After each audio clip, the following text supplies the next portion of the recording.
we will have a repeat, where citizens will say, imetosha, watoe, and then we go again. So that is my first point, that we have talked about welfare issues all morning. Now it's time to talk about your real work. And the second point I want to make is, one, to congratulate. There are 8 county assemblies, according to the Auditor General report, that had clean audits. Because the measure of your work is the audit report. If you are in school, out of 47 county assemblies, only 8 have passed. Because there is this other qualified audit. And I sit on a space where I engage with government, and one of the government officers was telling me, why are you saying that our audit is adverse? Can't you see? We are qualified. We are doing better. And I told him, don't play with us. Because qualified means you know how to hide the budgeted corruption. Because how did you fail to reconcile expenditure? How did you fail to reconcile an imprest? How did you fail to document what you spent? When you have very strong laws that require you to do that, it means you stole the money. So qualified audit means budgeted corruption.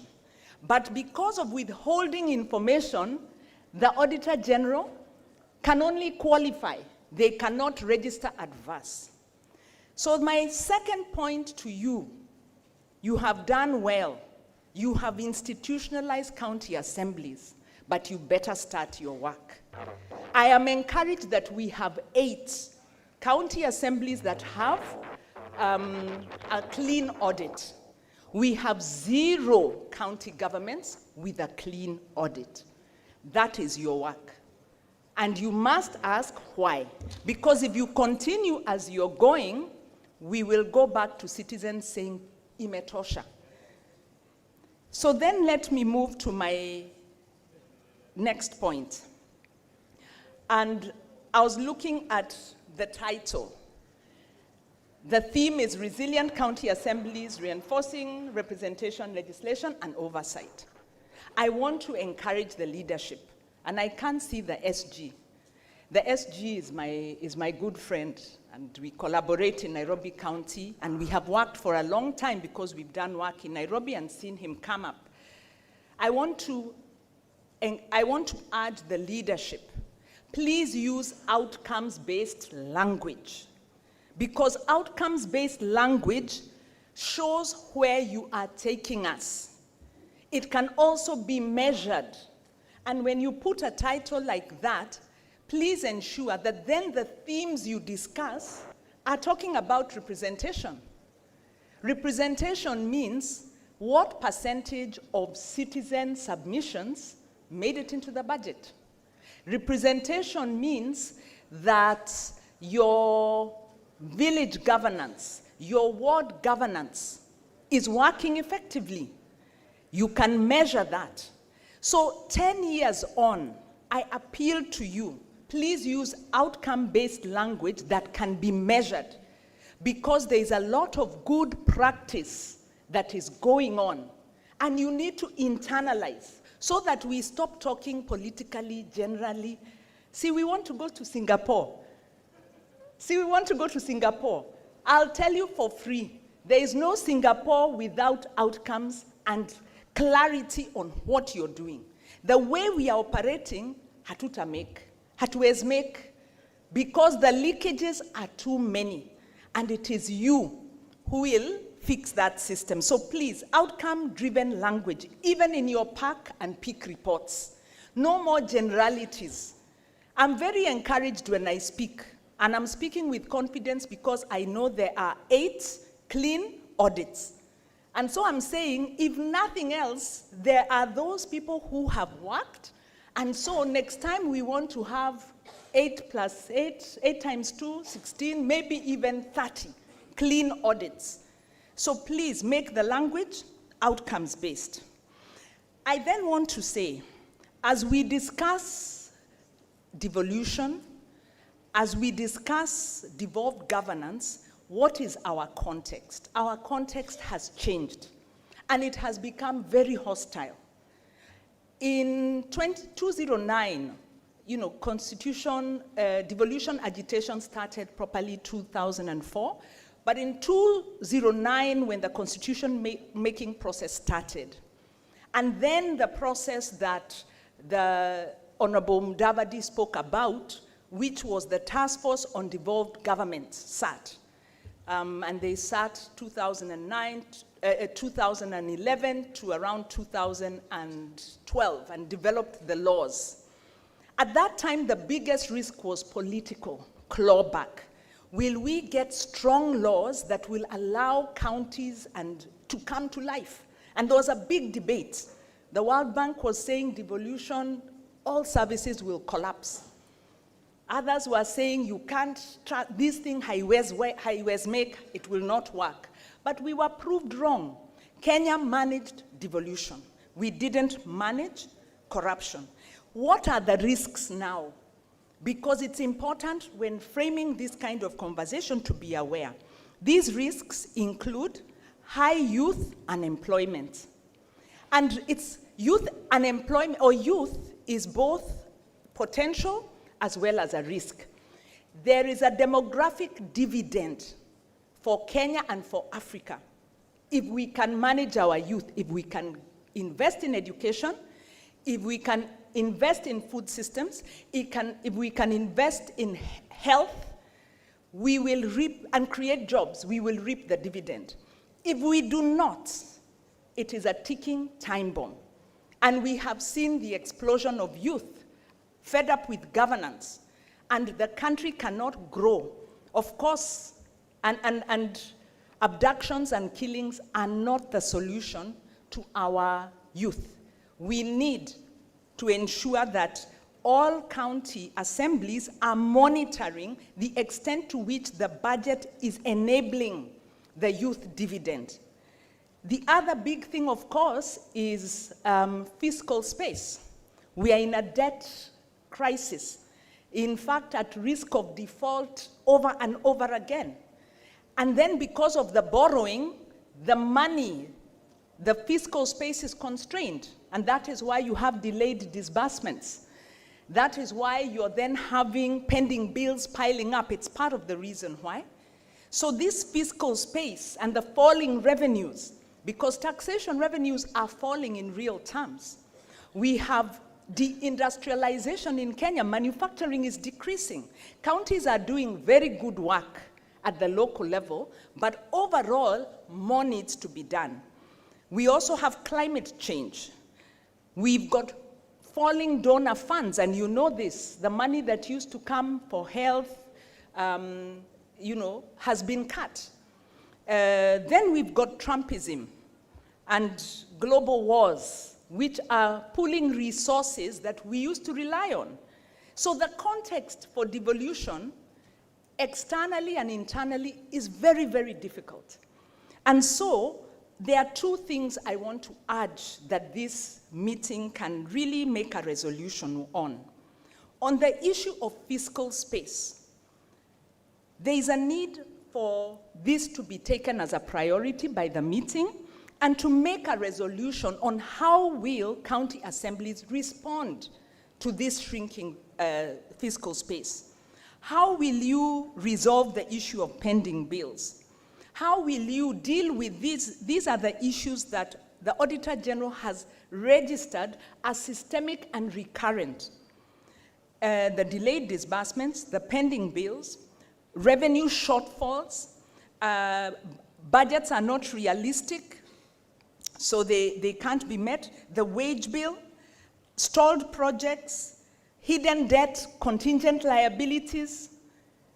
So how do you resolve these issues? Number one, I think, and I wish there can be a resolution that the county assembly will monitor fiscal space. And one of the key things is you have to stop the bleeding. That's the language that the organizations that are dealing with fiscal space stop the bleeding, whether it's through corruption. For instance, revenue systems contract. I sit on a revenue authority. These things are being held confidentially. I wish this meeting can say revenue system contracts must be tabled and made available, because you must know what revenue is being collected, and you must know what share is being withheld by the contractors. You can't allow huge amounts to be siphoned through this digitization process. PPPs, now that there is fiscal crunch, counties are now having a lot of PPPs. But there's the capacity to monitor and measure risk is low. So it needs to be increased. And using what we talked about, outcome-based results language, have strong monitoring, so that when you're entering into a PPP, you're asking questions such as, is this project viable? Because our project implementation management systems are weak. And so tendered projects or budgeted projects get funded. And even if that project is run very well, it's not viable. So viability. Is this credit we have negotiated, are these terms favorable? Or are we handing debt over to our grandchildren and our grandchildren's grandchildren? Because this is what is happening. So risk and governance management of these new funding mechanisms. Of course, the balance sheet. You can't have pending bills, delayed disbursements. I think there's 180B, revenue shortfalls. These are things in the control of the assemblies, because the Auditor General says that pending bills, some of them are as recent as 1 or 2 years. It means the county overestimates the budget, and we know this, paper budgeting. You overestimate so that you can show your recurrent expenditure is not so high, because you have a very high target of the revenue you will collect. But you know you'll never collect the revenue. Then I don't understand why then projects are procured based on these unrealistic projections. And it's not all counties. But because of this, we then get into a situation where the balance sheet then does not hold. So please, can pending bills be put as a priority for the county assembly, because you have you can act on this. Then the other thing is the wage bill. Sensitive issue, but an audit by the World Bank showed that a lot of the wage bill is on administration side at county level. It's not even on the technical side. So these are political positions. And I had here today more suggestions of more institutions. The wage bill of the national government is too large. That of the county governments also too large. Can we agree? Only essential positions, and reduce these political institutions, because there is no money. My last point, because I need to end, is fiscal discipline. The biggest risk to devolution is the inability to convert resources into service delivery due to weak fiscal discipline, poor execution, and ineffective accountability. So please have a resolution where you will say you are going to get rid of recurring audit queries, and that audit queries will be resolved within 12 months. And that pick and pack resolutions will be enforced and monitored so that we can fix this implementation gap. So my very parting shot is that good governance and accountability is about leadership. And the most important leadership level we have in this country is the one seated here. Because county assembly member is the people's representative. So the question I have for you as leaders is, where are you taking the people? Are you taking them into a future where youth have jobs, youth are able to live their fullest lives? Or are you condemning them to corruption, mismanagement, and conflict? Where are you taking us? Thank you.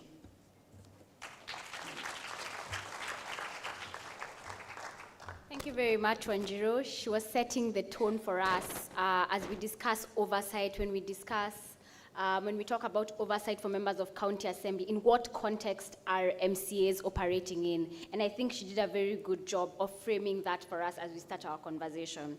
So I'd now like to invite the rest of the panelists on board, on stage, just to be able to help us discuss some of the questions that Wanjiru has posed. We hope to answer some of the questions. If not, I'm sure the audience also has some questions. And these are things that we continue to keep working on, even till next year and even after that. So our first panelist on stage that I'll invite is Senator Wakili Hilary Kiprotich Sigei, Member of Parliament, CBS.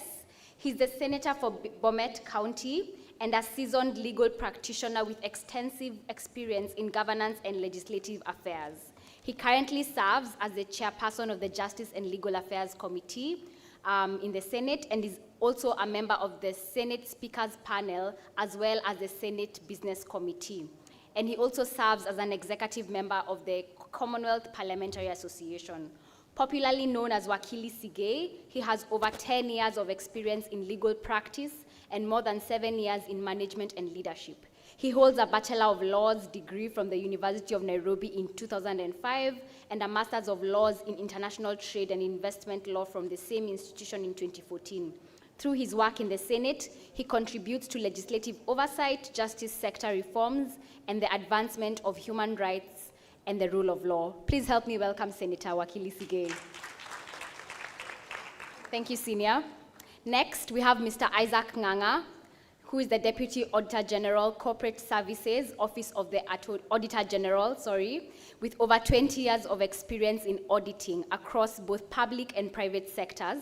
Before joining the Office of the Auditor General, he served as the Director of Internal Audit at the Teachers Service Commission and held senior audit roles at the National Land Commission, Kenya National Commission on Human Rights, CDF Board, Huhu Nguyo and Co, CPAK, and Muriason and Associates. He holds a Master's in Accounting and Finance Management from the University of Hertfordshire, UK, and a Bachelor of Science in Business Administration from USIU.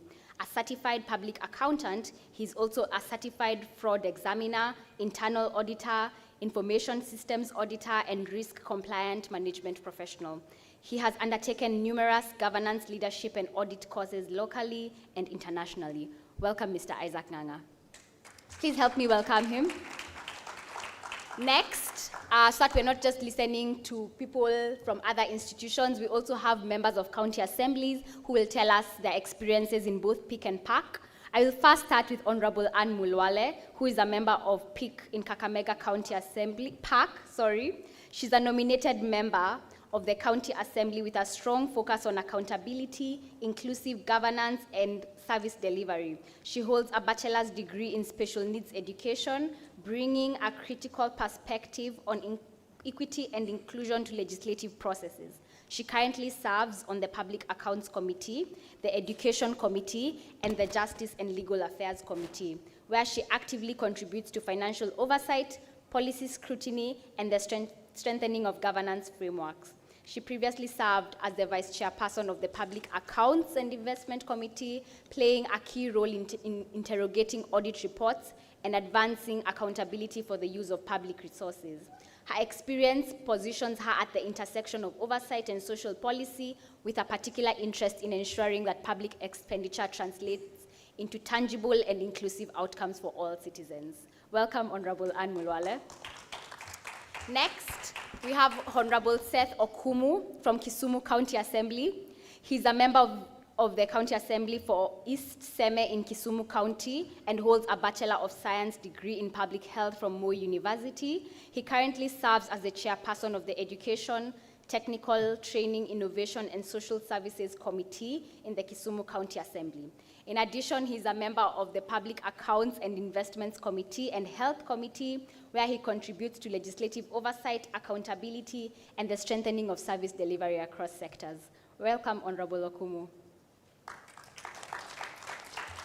And last but not least, to close out my panel, we have Honorable Emmanuel Situma, who is the Speaker of Bungoma County Assembly and an experienced legal practitioner with over 18 years as an advocate of the High Court of Kenya.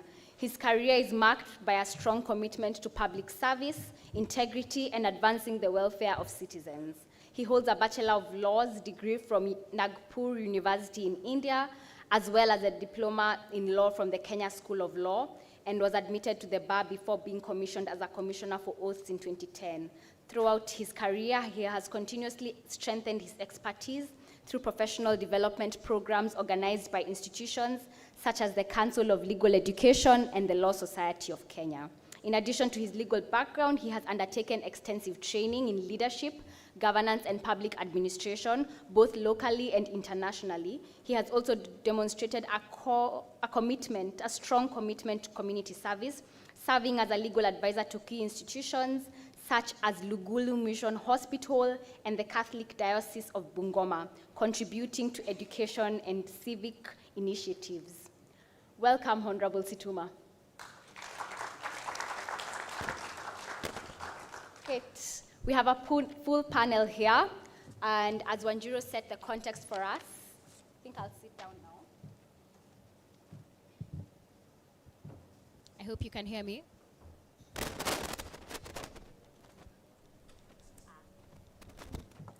I move your chair a bit?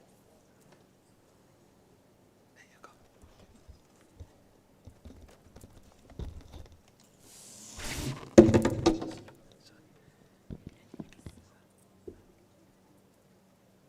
Okay, great. Thank you very much.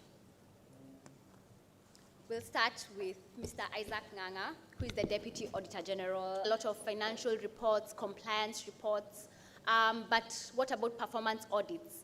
I think it's important for us to understand what that looks like and whether indeed the Auditor General is looking at Article 229(6) of the Constitution in a narrow manner. That would help members of County Assembly undertake their oversight work.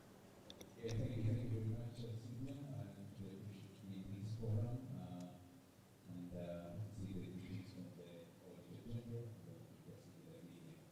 Yes, we first and foremost is that the work of the Office of the Auditor General ends up in oversight. Bodies, the Parliament, which is Senate and National Assembly, and during the prosecution of the audit report. So the Office of the Auditor General works closely with the county assemblies and also with the county assemblies forum and related institutions. Again, as an office, every year we release a report, what we call the Green Book, but over and above that, we also release a summary book that county assemblies can use to pick the cross-cutting issues, not necessarily that affect their individual counties. So that is also an important book. We also, for the county assemblies, release water. We call it the water book, where we summarize issues that face the water sector. And you all know that the water service providers are run or managed through the devolved system. So every year, we ask ourselves, after preparing the audit reports, again, even before I continue, one of the things, today we had a meeting with the county executives in the morning as a immersion meeting for the in-year audits that will be starting next month. And one of the things that we were having a discussion with the executives was on the issue of submission of financial statements, because we normally see that that is also a big challenge. But one of the counties that stood out this year, last year, was Tharaka Nithi. They submitted the financial statements on 25th of July. So that was a significant milestone to demonstrate that county assemblies have the capacity to prepare financial reports and submit them ahead of time. I was also mentioning to Anjiko that the county executive of Makueni got a clean opinion for the 24-25. In 23-24 is where we did not have any, but in the 24-25, which is we submitted in December, Makueni County government, and that is something that we can celebrate. But needless to say, we can clap for Makueni County Government and the 8 county assemblies that Wanjiko mentioned. So on the issues that recur, we keep asking ourselves the same question. On these issues are the issues on procurement-related issues, where we have non-competitive procurement. And the biggest challenge of procurement also comes in as we transition governments. We can, without doubt, predict that just at the brink of the next election, we are going to have a lot of procurement-related issues. Pending bills will increase, and it's not that we are, prophesying doom. It's because we have seen that in the other past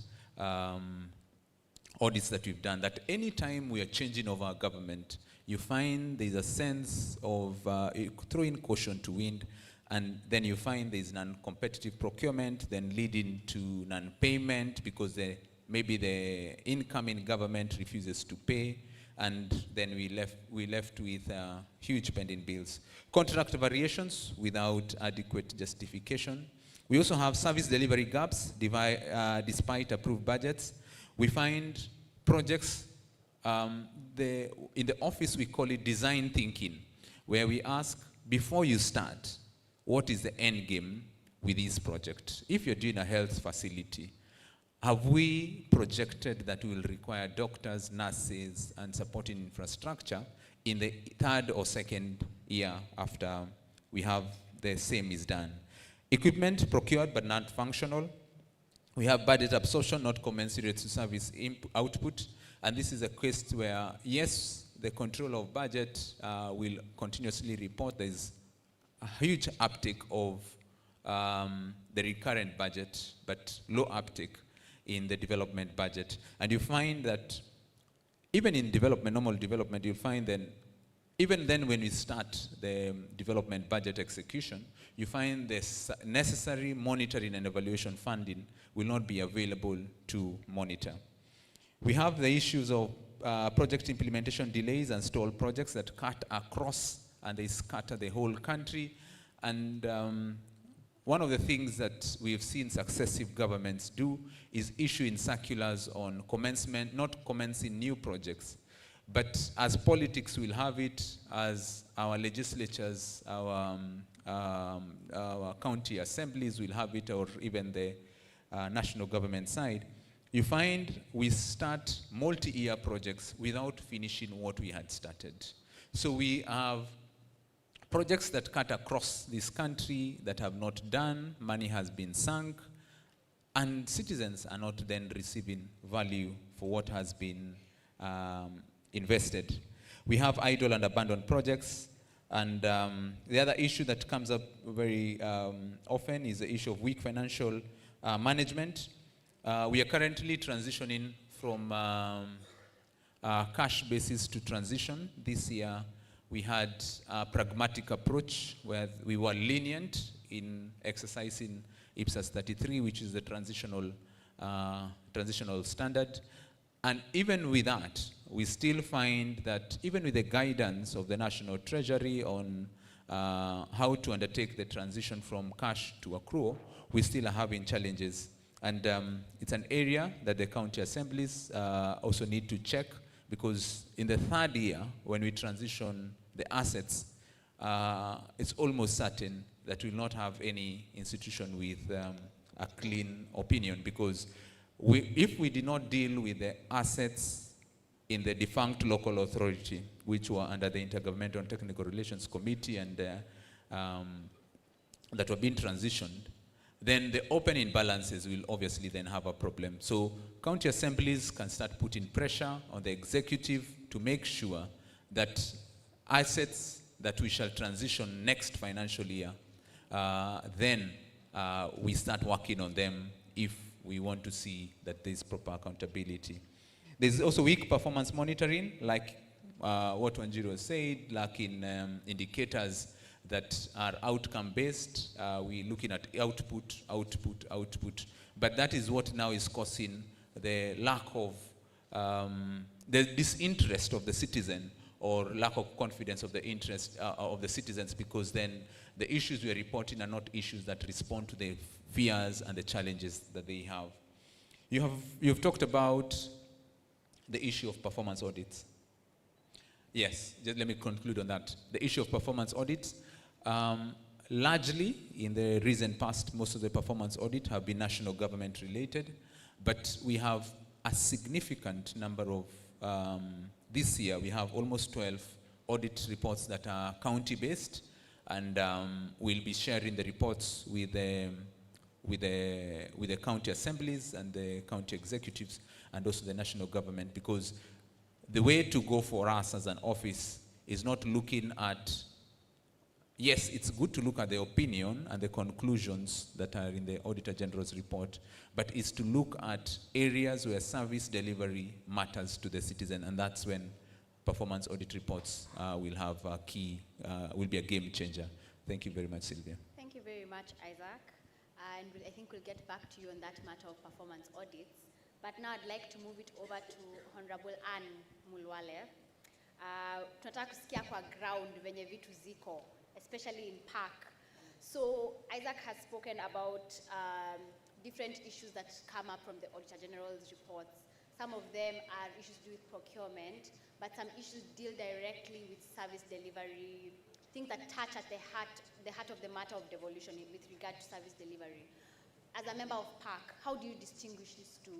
Things are issues that are technically important. I'm not saying they're not important, but then those that actually affect delivery that goes to the citizens. How is it that you distinguish that, and what challenges do you face when sitting in PAC? I think your microphone is to your left. Thank you, Sylvia. Thank you, Sylvia. PAC committee is a primary committee through which county assemblies scrutinize the county financial documents, financial management. They hold the executive accountable and in the way they use the public resources. These committees are established pursuant to different standing orders. Precisely Kakamega, where I come from, PAC is established under Standing Order number 187. And in the course of our working, we meet a number of challenges. And one is the data gaps. By saying the data gaps, I mean audit reports provide financial data, for example, the amount that was spent on projects, but does not go hand in hand with the service delivery.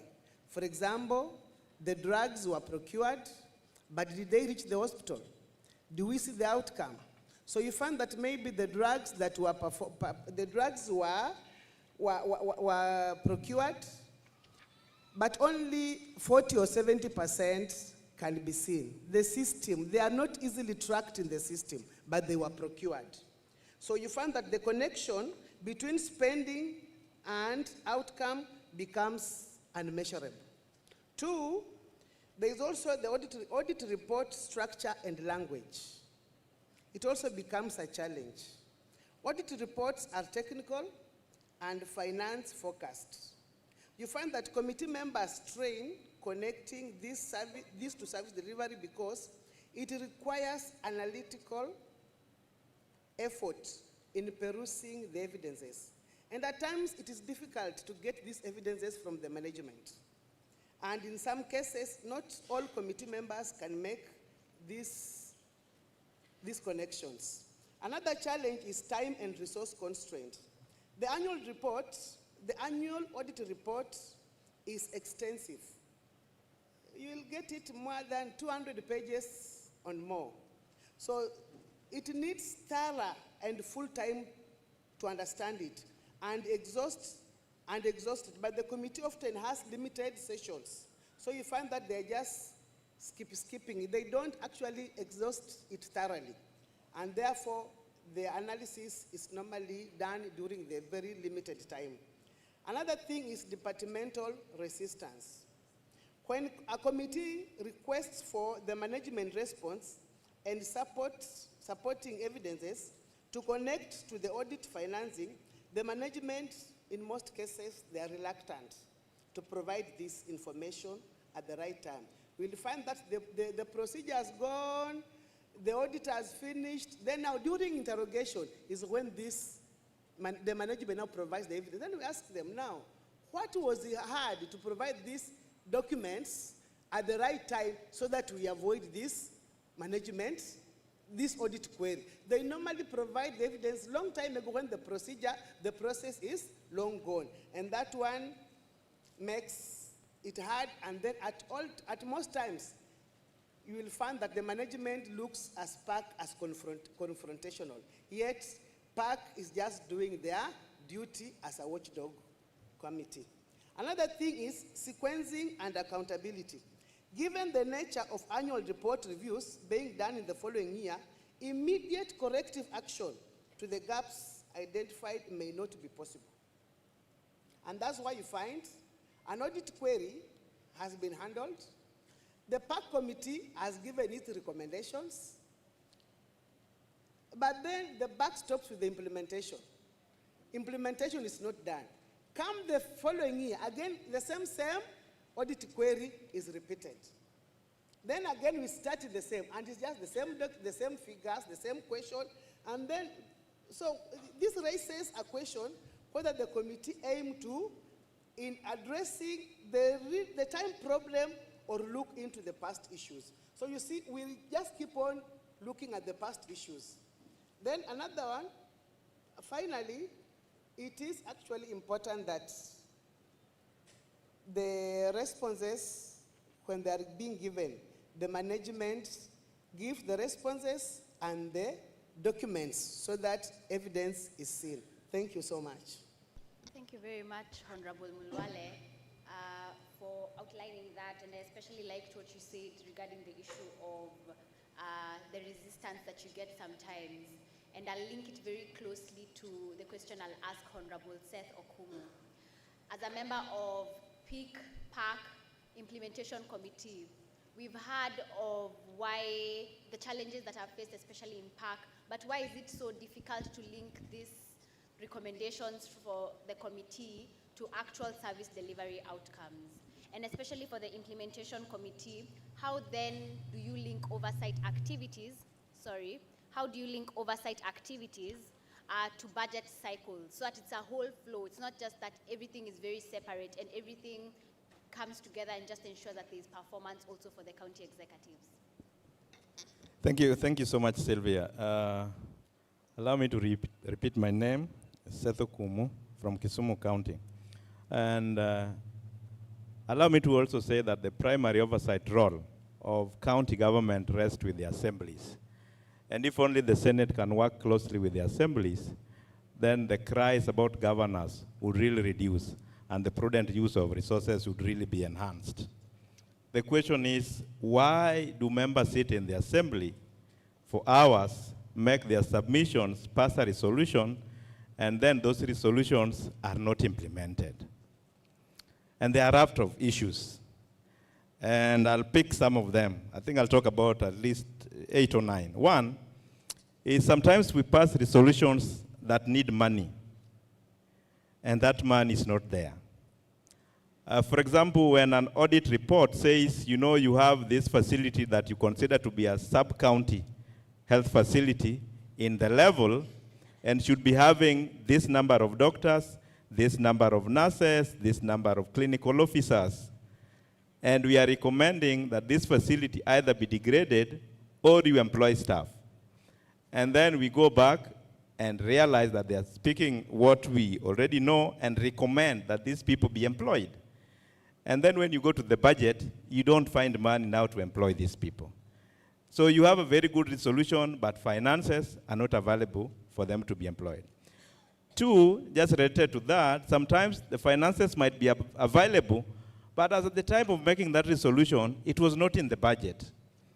So it has to wait for another budget for its implementation. And another reason why resolutions of county assemblies are not implemented is corruption. Corruption everywhere fights back. And if you have noticed loss of resources out of audit reports and make recommendations, and for example, you leave for the implementation committee to follow up, sometimes the person you have recommended against just works with the implementation committee not to follow up what you recommended. For example, if you recommended for a surcharge of a particular officer, and that officer just looks for the implementation committee and the chair, and they just delay on following up on that, and it dies a natural death. Just an example of what happens. 3, why those things that we make in the assembly sometimes are not implemented are sometimes legal hindrances. The Public Finance Management Act, for example, has given ratios on how budgets should appear. And there are audit queries over and over about it. And like I mentioned, at one point, the auditor asks you why you have a sub-county health facility without doctors and nurses. And on the other side, they are asking you why you are overemploying and you have too much staff. So sometimes it doesn't match. So the Public Finance Management Act gives you interest. And I wanted to explain this to my sister, Wanjiru Gikonyo. One thing that counties will know at the beginning of the budget is their P&E, because you know the number of staff you're having and you know the number that you want to employ. So it's easy to determine that. And counting that as X, I know you did the simple math of if X is this, what about? And then you will get the total budget, and then you spread it, and that's how you come with overstated on-source revenue. Another reason why resolutions of assemblies are not implemented is when you have overstayed reports. PIC, Public Accounts and Investment Committee, as we call it in the county assembly, sometimes receive audit reports of like 52 institutions. And these 52 institutions, you have to look at them in 3 months, submit report in the assembly, make recommendations, and pass them. If it goes beyond that, and for you to make that, you have to invite each and every institution with the Office of the Auditor General.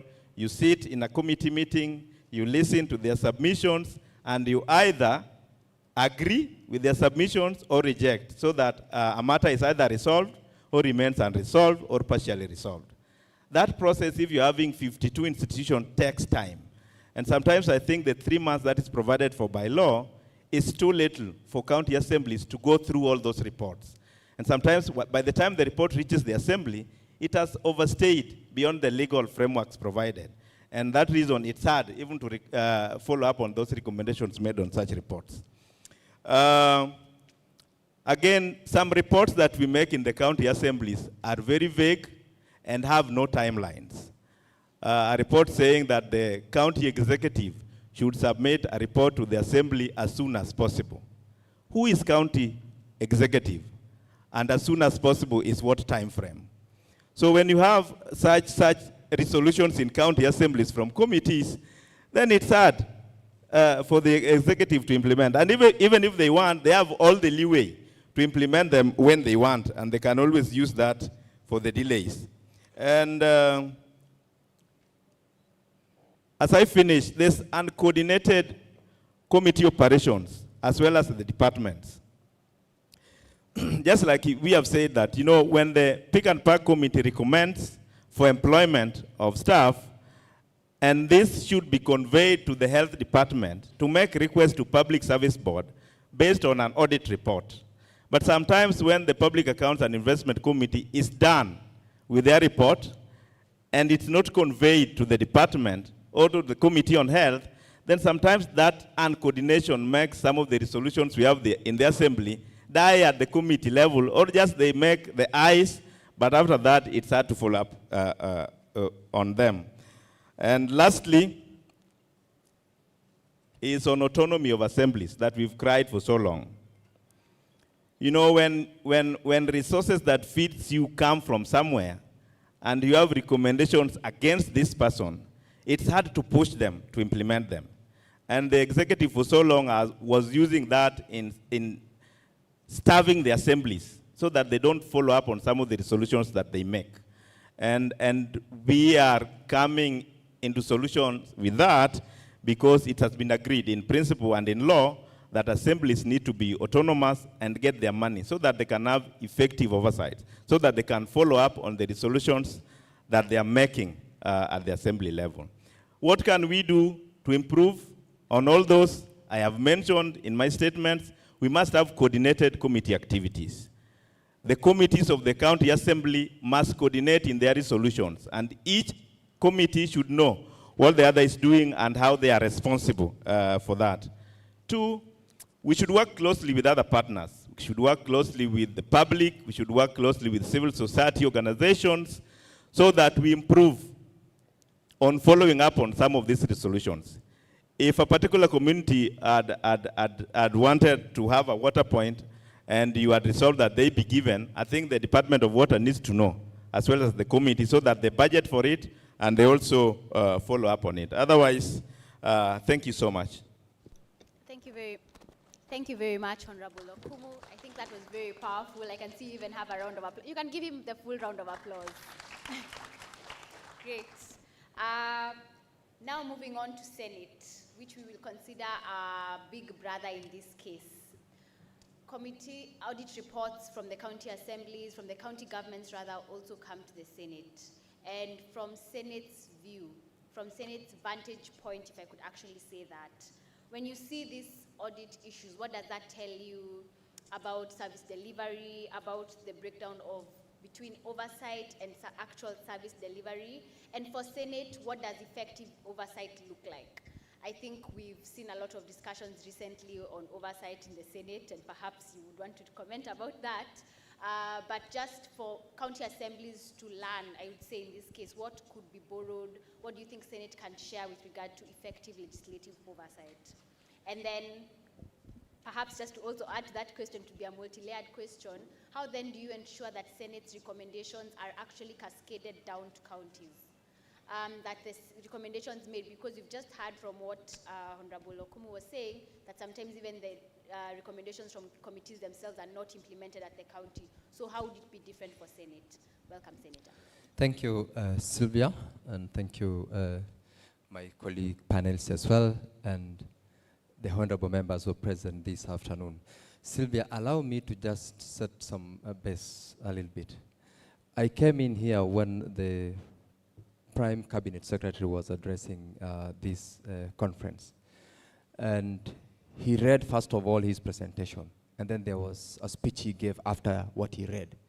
And to me, he spoke to us in the second phase of his presentation. He said a number of things that touches on the role of governance. And I recall he made 5 points. And in conclusion, he said that there are those who are inward looking, which to me meant that that was speaking to the interest of members of the county assembly, like the letter to SRC with regard to their salaries, the amendment to the law in terms of the pension framework for members of the county assembly, as well as what he termed as inward looking to the members. But then again, he said, there are some that are citizen-centric. And I think that is where he cracked the reason why we are having this forum, for example, today. And I looked at one of the sponsors, Kidogo. They say, imagine a world where every child achieves their greatest potential. Actually, it's the pennant that is across there. And I was asking myself, in 2010, when Kenya passed or promulgated the new constitution, which is no longer new, that is the birth of devolution in Kenya. Wanjiru here said, and that is history which we all know, we've killed previously devolution. Now, when we did this in 2010, did we envisage inward-centric or service to the people? Did we desire to develop institutions or to develop services to the people? I was saying that because the questions you have asked me, Sylvia, have been answered by Honorable Kumu's comments on the challenges that county assemblies face in terms of implementation of audit reports and recommendations from various committees, as well as Nganga, when he gave us also the role of the Office of the Auditor General. And so how then do we say we want to have an effective oversight? Honorable Kumu has said primary oversight is supposed to be at the county assembly, and secondary oversight is at the Senate. And I'm happy my whip, Senator Wakoli, is here, as well as my colleague, Senator Shakila. They're both here. Lately, we've been treated with experiences in the Senate. Members of PAC and PIC, and county executives, the governors. I know you all know, you've seen in the news, the challenges that we have had. Because what has happened is, we have received reports from the Auditor General, we have received recurring concerns. And I was happy, Wanjiru, when you said that some were excited saying we've got qualified opinions, without necessarily understanding what that qualification means in terms of service delivery to the people, and also the expectations in utilization of resources which are allocated to our county assemblies and county governments. And so we cannot have an effective oversight if we don't have proper governance at the county level. Not only the county assembly, at the executive, because we are playing a similar role as members of oversight. The primary and secondary all are aimed at ensuring that service delivery to the people, to the public, is achieved on the basis of the resources which are allocated. How then do we achieve this? I've said it has been answered, but we're looking at in the Senate. We have that mandate which is constitutionally provided. As long as we remain very political with our oversight roles, people will always see it as witch hunt. When a governor is summoned to come and respond to queries which have been picked up by the Auditor General, they see it as witch hunt. They see it as it's been engineered by the sitting senator through his colleagues in PAC and PIC so that I get embarrassed. And I recall a number of our colleagues have said, it is not the questions that I asked you that will embarrass you. It is the report. Because we would come and read that this is a recurring question. Resources were budgeted for this project in the financial year 2-3 years ago, current year, and nothing has happened. So we can only then enhance proper oversight and effective oversight first if the county assemblies, as primary oversight mandated in law, would act on those reports and recommendations that come from the Auditor General.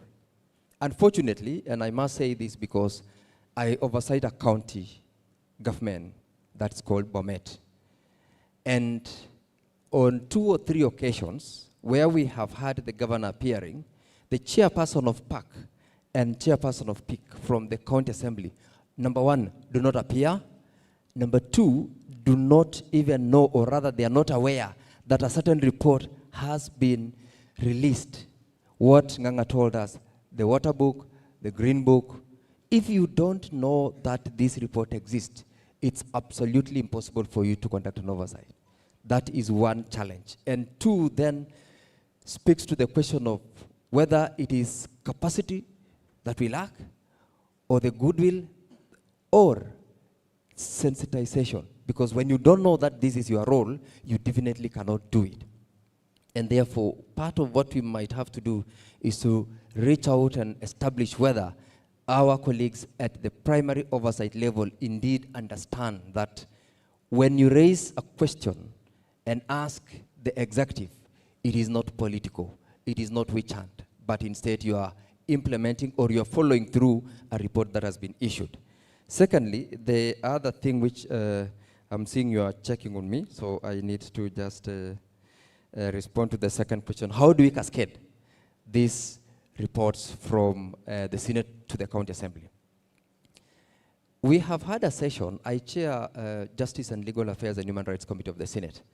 And the members of a similar committee in the Assembly of Kakamega had a visit to our committee in 2024 or 2023. It should have been 2024. And it was 2024. The engagement that we had that time exposed a number of missing links between the role of the various committees in the Assembly and in the Senate. If we were then to be able to cascade recommendations and follow through for implementation, we must have the two levels, the committees relevant in the county assembly and the Senate be able to work in sync so that whatever recommendations we've passed here is also to be pushed and supposedly followed for implementation at the county assembly. Similarly, some recommendations, for instance, which can come from relevant committees at the county assembly, if for additional impression and pressure to be put in by the Senate, I think it will help to implement some of those recommendations. But as long as we are working at crossroads, unfortunately, we might not be able to ensure that we cascade those recommendations from both levels. And more importantly, again, Sylvia, is on the aspect of understanding this role, because I've realized that in most instances, when you read out those Auditor General reports, where your colleague oversight, member of county assembly, is reading the opposite of what you are saying, you wonder then, it is not about who can say more. It is about service delivery to the people, because we have allocated resources. There is a budget that has been put in place, but the problem is implementation. We have not been able to follow through to the extent of making sure that we make that money allocated to a certain project indeed utilized for that particular project. That is one of the greatest challenges that we do have in terms of the two levels of government. And so, are we able to achieve this?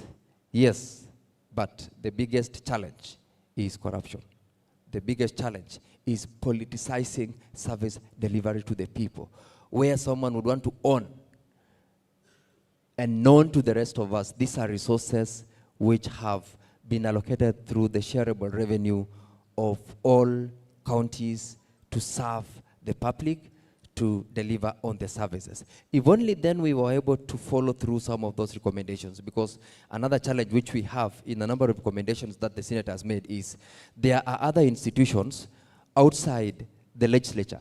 We have the Ethics and Anti-Corruption Commission, where some recommendations have been made, like how Honorable Kumu was saying, someone has been recommended to be surcharged. If it is not the assembly that is supposed to do it, it is another institution.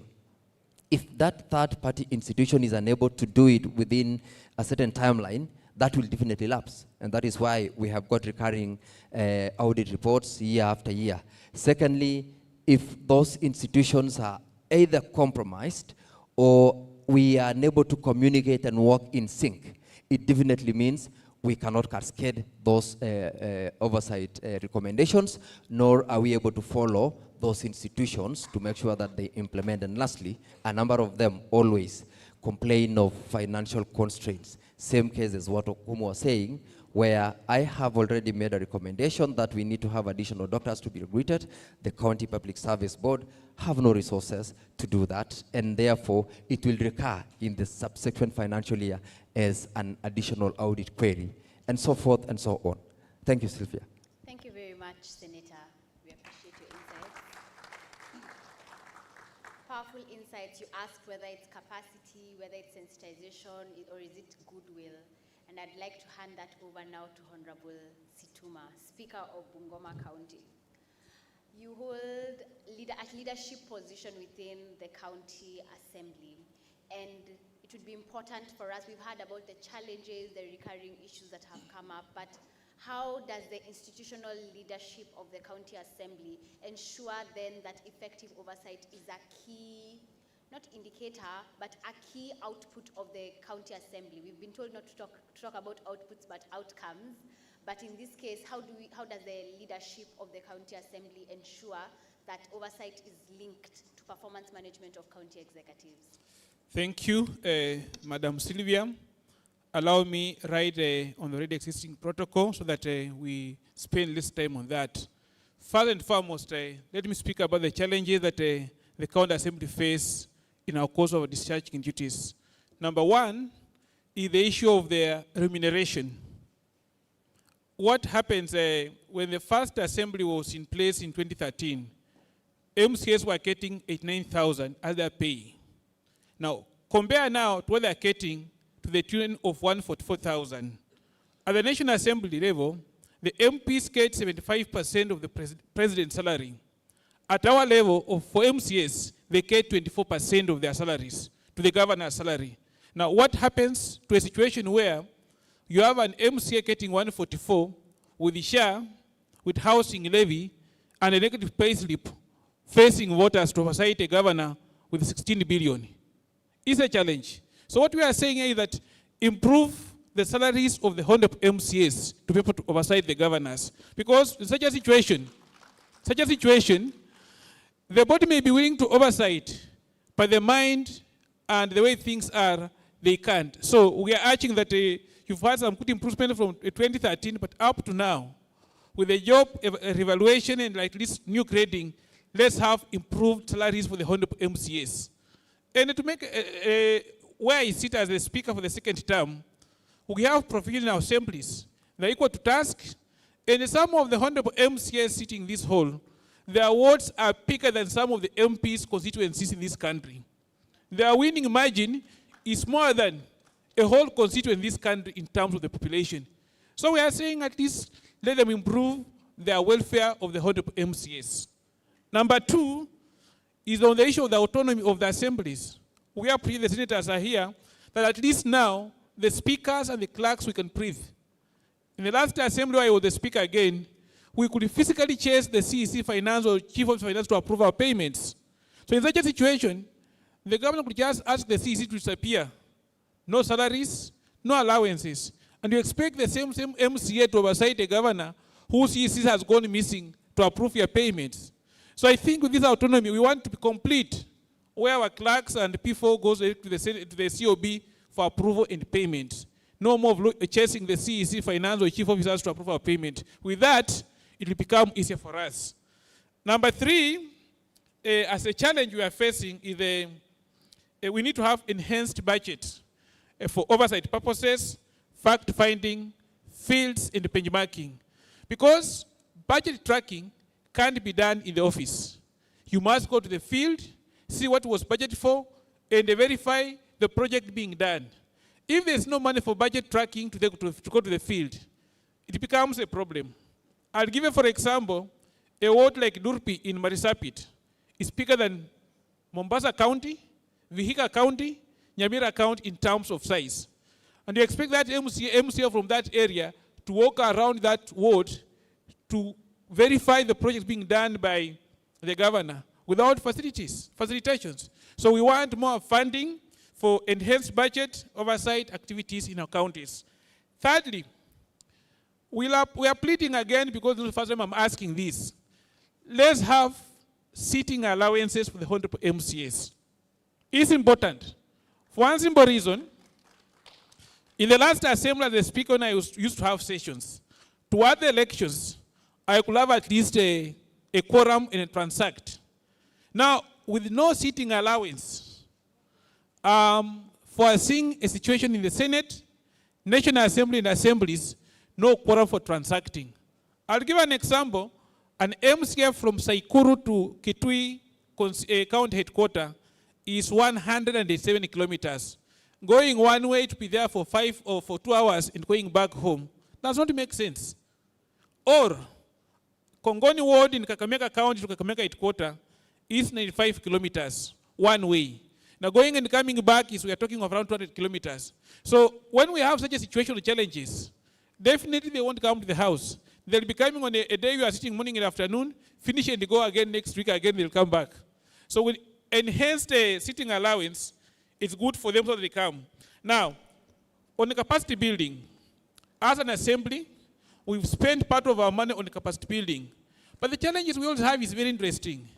And I don't want my senator to feel offended here.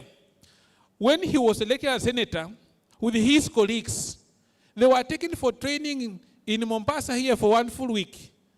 But when an MCA is elected to replace a vacant seat, he's taken for 3 days in CPS, then he's taken back to Bungoma. So where's the fairness between the senators, the MPs, and the MCAs? Is it fair? It's not fair. So we want that if we have a training for the MCS, it be continuous, because we have things emerging on daily basis. That now, like for example, we had a by-election in Bungoma County. My MCA went to CPST for 3 days for training, and they was 3 are now fit to go back and serve your people.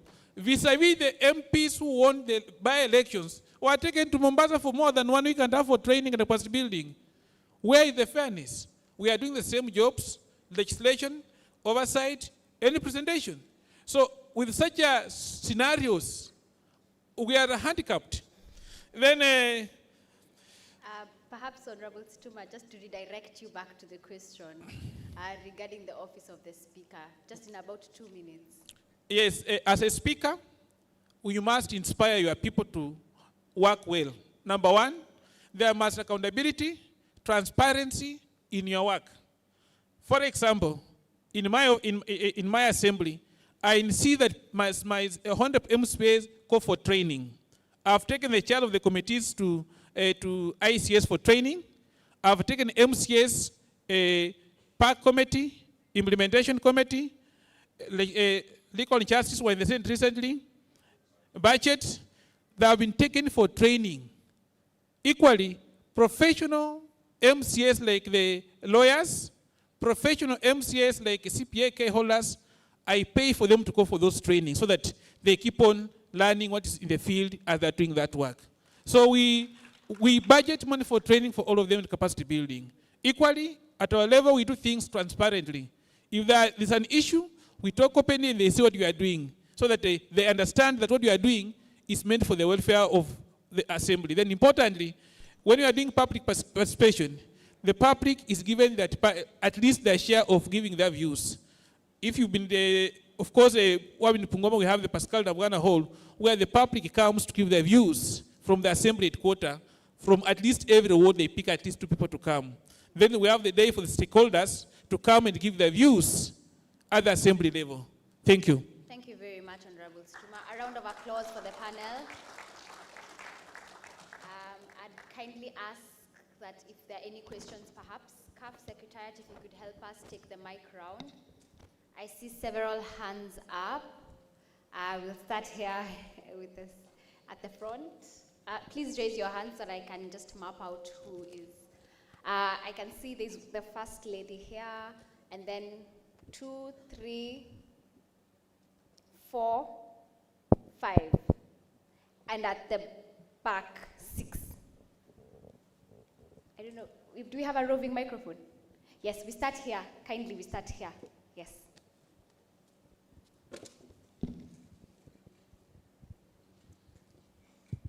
Thank you very much. Good afternoon. My name is Senator Shakil Abdallah. I'm from Lamu.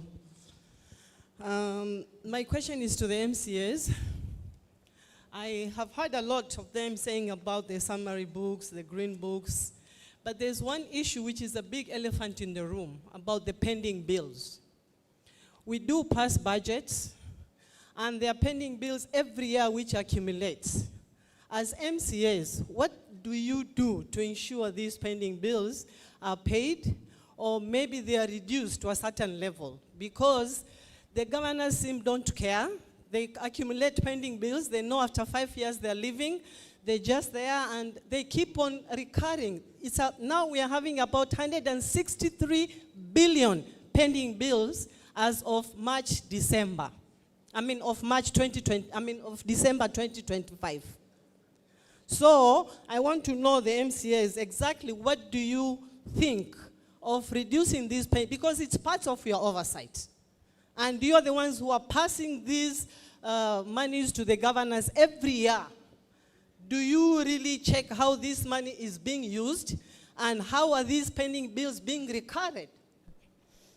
Number 2, you were saying about the shortage of doctors and nurses and employees. The wage bill in the county governments is pathetic. They are very high. Do you check on these wage bills to see who are these being employed by governors? Are they the right people in the right departments, or they are just people who are shadow? Because there are so many employees in the county governments who are shadow employees. Some are not even in the offices. How do you ensure that these people who are being paid salaries from the county government are really working? And yet we have shortage of doctors, shortage of nurses, shortage of professionals in the counties.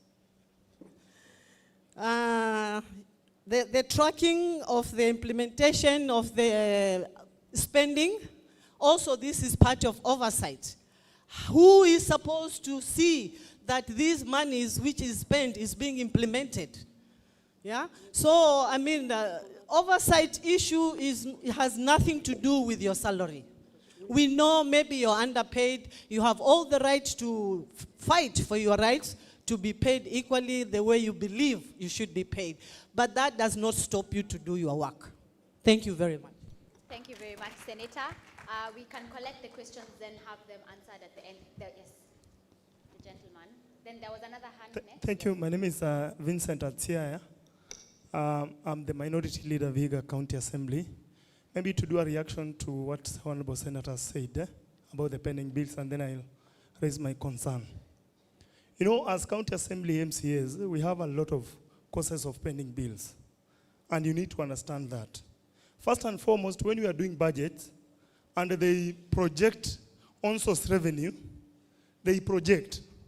Like, for instance, we are going to collect 300 million, and it is budgeted. So at the end of the financial year, if we don't meet that target, for instance, we get 250 million and we had projected 300 million. Remember, we had budgeted for 300 million. So the shortfall will be a pending bill. It will be an expense that will not be paid for. So we have a lot of causes of pending bills. Secondly, for instance, you have budgeted for a project, 250 million or 300 million.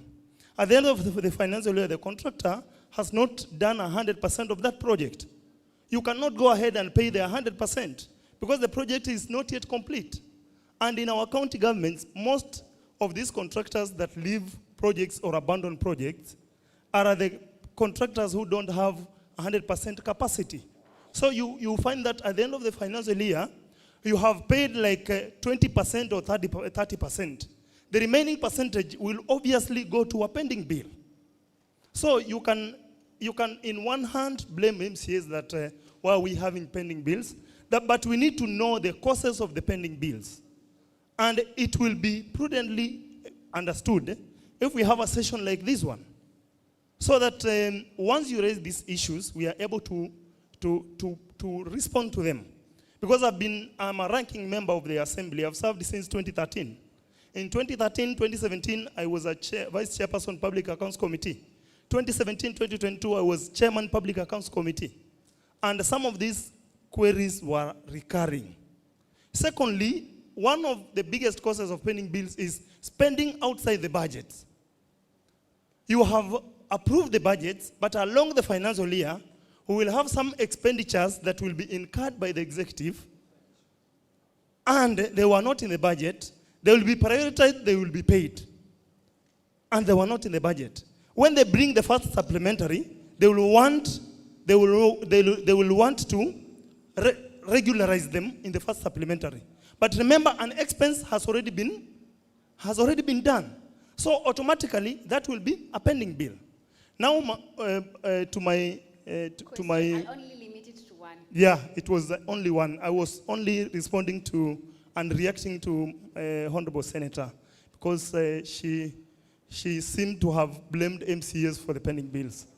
But we need to know the genesis. Yeah, it was a question. Okay, yes. My concern was when I was serving as a member of, as a chairman Public Accounts Committee, there was an audit query from the auditors that a certain contractor had been paid upfront to deliver laptops. And he had failed to deliver those laptops. And then the committee made a recommendation that that advance payment should be recovered from the contractor. Because they had made an advance payment of 1.5 million, he was supposed to deliver laptops that he did not deliver. And then he was also demanding a pending bill of around 1.2 million. But to our shock, because you know when assemblies make recommendations, they make recommendations to the same executive. Executive have audit queries, assemblies come and make recommendations and send back to the executive. Along the way, this same supplier made his way to the system and he was paid the 1.2 million pending bill that he had not delivered the laptops. So when we found out this and we were making a follow-up, we were told this contractor went to court to sue the county that the county had failed to pay him his 1.2 million. So if in such a scenario, who is to blame? Because Assembly has a report. We made a report that surcharge should be made. The contractor went to court. Court awarded that he should be paid. At the end of the day, he has been paid for work that was not done. And we are told there is a court decree that this contractor be paid. Lastly, there is a breach between the county assembly oversight role and the Senate oversight role. We need to bridge this gap because assemblies are a primary oversight role, and it is our mandate. It beats logic if, for instance, the county executives have been called to the Senate to go and defend a report that the County Public Account Committee have not sat and looked into it. So when the county assemblies call the executive, they say, we already handled this matter at the Senate, so there is no need of us coming. Thank you. So we need to bridge that gap so that we give county assemblies primary oversight roles first before the executive go to the Senate. Yes, thank you very much. Thank you. And I think Senator had already raised that as well. There's the hand here. I'll limit questions to only 1 minute. One question, 1 minute. And then Secretariat, there's also a question at the back. Then we can deal with this side of the room. Okay, thank you. 1 minute. Thank you for the opportunity and thank you for the panelists. Honorable Stuma, let me start by saying thank you very much for giving CPST trainings. It is not in any way a different training from those that can be conducted outside the country. We are very much able to have capacity of induction, and we've done inductions outside the country. We've done inductions in other places other than our place, and we have very strong collaborations. So don't have fear. If you come to CPST and you are inducted, you are getting quality training.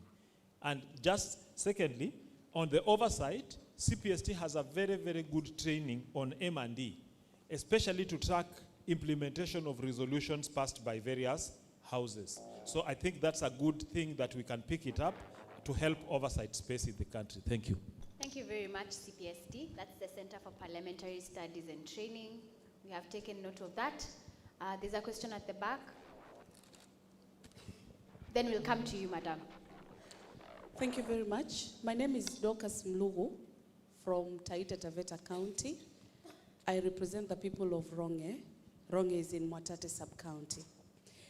Now, I got excited when I heard that there are 8 unqualified reports.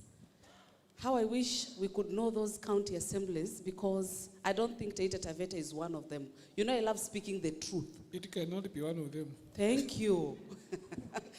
Yeah, because, this is the most exciting discussion that I've found, because I love oversight, and I do it with all my heart. Now, Senator Shakila has asked very important questions, and I want to say the truth. It is true that oversight has failed in quite a number of counties, especially on the issue of the wage bill. Anytime you ask for a payroll to understand what is the cause of this exaggerated pay bill, and I speak out of experience. I was a chairperson of devolution and administration in my county when we started, or rather when we assumed office. And the moment I asked that question and we established reports as to why Taita Taveta County is supposed to have 35% wage bill, but we are at 87, I kid you not, I was removed in that committee because I asked tough questions, right? And then when we come to the issue of pending bills, in my county, we normally have a vote. And when we do a vote for the pending bills, we'll ask the executive to provide information on the projects and companies that are going to be paid. From the moment we assumed office to date, we've never had those companies being presented. Neither have we had a report regarding what is causing the pending bills to exaggerate, because they don't follow the budget they don't implement the budget as planned. And that is one of the reasons as to why the pending bills are exaggerating, because hatupati reporti, you know, you're not given that list. You'll never be given. And it's one of the reasons as to why we had to oster the leadership that was there a week ago, and we had to get another leadership because tulichoka na uongo. And that is why we are here today. And lastly, let me say this. In 10 seconds. In 10 seconds, yes. Don't worry. The office of the ODPP and the office of the ESCC has largely contributed to the bad manners in the county governments. Unless these offices, the MCS will not clap because I'm saying the truth again. Until when these offices get serious, and I normally tell my people in my county, if you're a Christian, be a Christian by name. Don't be a Christian by actions and not a Christian by name. Thank you. Thank you very much. We'll take two questions. The lady in red and the gentleman here. Thank you. My name is Mary Goretti, member of County Assembly, was in Gishu, Kipsomba Ward. My first question is to the Senate and the COB. When you talk of empowering the community and fixing poverty levels and index at the ground level, what is your take? Because when you talk of corruption, I want to believe that corruption is at the top and it is taken to the ground. Why do I say so? Because in the first place, when devolution came into place, the project committees in our institutions used to be given money to develop maybe an ECD, a toilet for ECD, and it was very cheap. You could make a classroom with 800,000. You could make a toilet with 400,000. But because we have a very smart design corruption through tendering and procurement, it's a smarter way of actually corrupting things in a silent way that the members of the public will not be able to know. A classroom will go for 1.3 million. Yet, if we could have given that money to the project committee, they could have done a classroom and a toilet. But because of the procurement that is required by law, and the law was made by us, we use a lot of money. Secondly, COB should be interrogated by the assemblies. Control of budget, because most of the problems that assemblies are facing are said that are emanating from the control of budget. Control of budget refuses to maybe sign, approve, maybe the budgets that have been presented by assemblies. It takes time. And if it does them in piecemeal. I think the control of budget should also be interrogated. Thank you. Senators should also be appearing in their county assemblies, so that they can be able to relate and exchange their programs and even the ideas. Otherwise, it is like county assemblies and the senators are working independently, but we should be working jointly for the success of our counties. Thank you. Thank you very much. And finally, our last comment or question. Thank you. Oaka is my name. Just allow me to ask the following questions. The first one, may I know from senators and also Wakili, if we have any other audit reports from other government institutions that you oversight other than the county government. And I'm asking this in respect to the zeal and the weight that the 15% or 30% allocation that is given to the county is given in terms of the audit. Because we have a huge amount that is remaining at the national, where you also belong. Who oversights you? I'm asking this because if today we are giving birth to young ones, honorable members, and we would want them to be us in the near future, and Wakoli is seated here. I listened to you in the morning, and I appreciate you. You are telling us that the Constitution gives you the leeway to do the oversight, and you will do it whatever matters. We clap for you. But then we are asking, if we have to admire the kind of oversight that you are doing, I sit in a PAC committee. We wrote a report forwarded to the Senate. You don't even read it. So that you look at the recommendation that is in this document as the primary oversight. That will help you help us. But if you don't even bother to read this, I've appeared before a Senate committee as a PAC chair. We are handled, as a PAC chair, you are doing the same oversight, but you are handled as if you are not an honorable member. I wonder whether you need to give you that dignity, Bwana Senate. We are saying that please help us understand our position as the oversight body that is doing the primary oversight. Number two,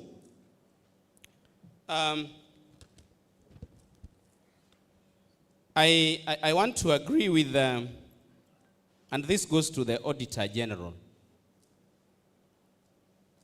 Is there a way that we can, through, of course, the Constitution also, we can harmonize the oversight at the Assembly level and the one that is happening at the Senate? Is there a way? Because we call you at the Assembly, ask you the same question. The same questions are also asked at the Senate. And remember, we are using our taxpayers' money. Is there a way that if we ask you a question, the matter rests there, and if there is any other further interrogation, then the Senate can take it? I'm asking that because that will help us as those who sit at the PAC. Thank you, Honorable Awaka. Just allow me kindly, with a lot of humility, please. Okay, what I'm asking is very important. Kindly. Okay. The second one, the third one, Bwana Senator Wakili, how can we balance the political tone vis-a-vis the real oversight? Because what we are seeing at the Senate today is more of politics than the oversight. When you come to the Senate, you are already a condemned person. Vis-a-vis, as you come in, you are asked questions that will definitely give, because we watch you. And we look at some of you, we close our eyes. How do we balance the political tempo and the real oversight at the Senate and the money meaning aspect? Because here also we need to say the truth. When they hear that the governors are coming, you clap and you get ready and you don't miss the sessions. Do you do that to the Kenya Power that comes to the Senate? Do you do that to the KPLC, that the other bodies that come to the Senate? And why don't we see it in the mirror so that we clap for you? Then the same, we also plead with you as senators that please come back to your respective constituent counties and do the same. If you are a mirror at the national level and you are the duck at the county where you come from, then we cannot clap for you. I thank you for those few remarks. Thank you, thank you. Panelists, we have a raft of questions, and I'll direct them appropriately. The questions asked by Honorable Owaka target Senator Wakili kindly, with the exception of the one to the Auditor General on how to harmonize county oversight and Senate oversight.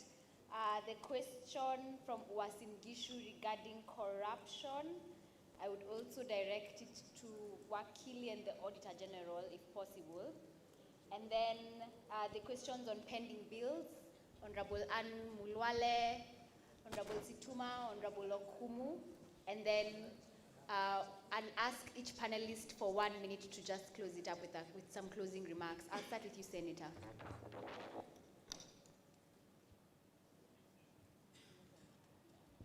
Thank you very much, Sylvia. Let me start with a question by Honorable Goretti on the corruption aspect coming from up, down.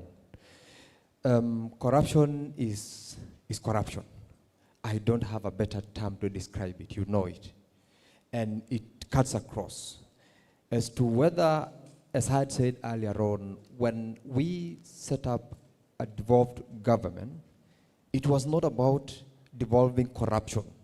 It was devolving service delivery, resources, and administration to the lowest level of representation, that is at the ward level. Unfortunately, part of what went down then is corruption, which I agree with you to some extent, that in most cases, we have what is called budgeted corruption.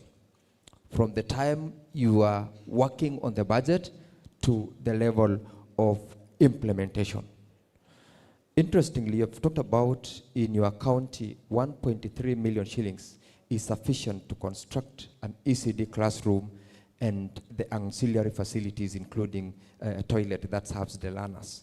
In Bomet County, the budgeted amount for an ECD classroom is 2.2 million, and you would rarely see such a structure worth 2.2 million. Ordinarily, it is supposed to be the role of the member of county assembly, for instance, from that relevant ward where that institution is supposedly to be constructed, to raise it, because their role is to represent. Representation to me, beyond what earlier on when Jiru told us, it also involves speaking on behalf of your people. If we don't do it, we definitely will never know. So it is true that we have one of our biggest problems being corruption, and it cuts across from those who are sitting on the budget planning and those who are supposed to implement the projects, and now those of us who are meant to speak as oversight bodies. You've asked the second question, which Honorable Ohaga has asked, about senators appear before your county assemblies. Let me relate it with the one that Ohaga said, that we should be shining in our counties as well as we do in the Senate. In December last year, as part of my oversight role, I requested, following a statement I made, the devolution committee to visit the county government of Bomet to undertake oversight on projects that ordinarily from paper has been a recurring audit query for the last over 7 years. That is part of what we would do by appearing. I went down with a committee chaired by Senator, my good friend, nominated Senator Abbas, and what we experience is the kind of embarrassment, Ohaga, that you are passionately saying we are politicizing it. When someone says, I have 5 contractors, a contractor who is supposed to do pavement, a contractor who is supposed to complete pavement, a contractor who is supposed to do driveway, and a contractor who is supposed to complete driveway, pavement, and roundabout to a milk cooling plant, and we cannot physically see, how else do you want me to describe corruption, for example, in that one? The beauty about it is whenever we do it, whenever we appear, we engage openly in a public forum where members of Chebunya milk dairy plant were present. We're asking them, do you know this contractor who was supposed to do the pavement? We don't know. Have you seen a pavement? It's not there.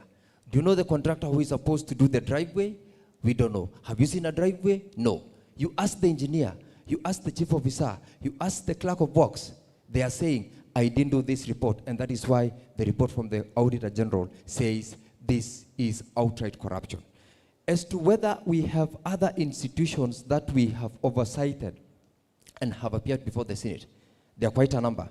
In the county government, for instance, we are talking about the county executive, where on the basis of the Auditor General's report, we invite the governor to come and answer to those either recurring audit queries or current which were not implemented based on certain recommendations.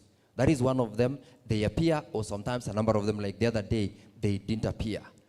In terms of county executive, in terms of the county assembly, we also do a similar case of the county assembly where a report from the Auditor General comes from. We have water services boards across all the counties. Some counties have got more than 3. Unfortunately, in my county, Bomet, we've got only 1 water service board, which the Auditor General gave a terrible opinion. When they appear, when we went down, we also went to the county. And the chief officer, as well as the CEO, acknowledged that it is not a working concern. They have failed. So there are so many. The bursary funds, special funds from various county assemblies and county governments.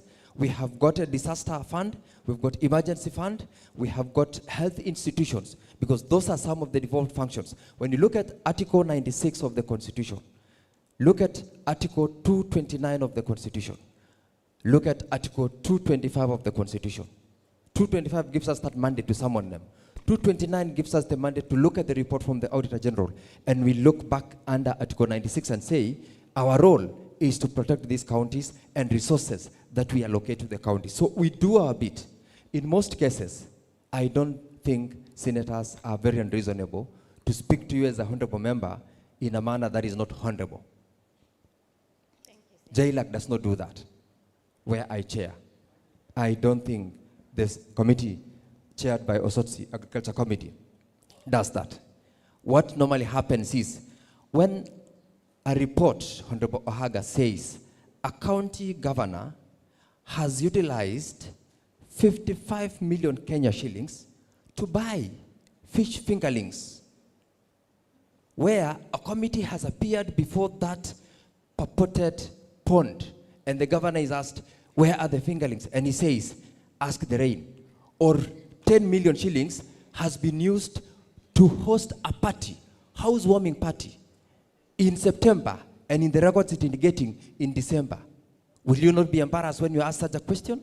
Will you treat the senator asking you that question to have disrespected you? No. There are so many other people and governors who are doing a good job, and their report will speak for themselves. In most cases, the reason why such happen is because of what you also said. They politicize. When Senator Shakila asked the question about corruption and gives us the statistics, I'm happy Honorable Dorcas from Taita Taveta is speaking the language of Mwananchi, the person we are supposed to represent. When we speak about what documents reveal as to the abuse of public resources, the person who steals does not want that truth to come out. And that is where they say, you are arrogant, you are embarrassing us, you are disrespectful. It is not. Senators are doing their job, and there is no better way, because a thief is a thief. There is no better description.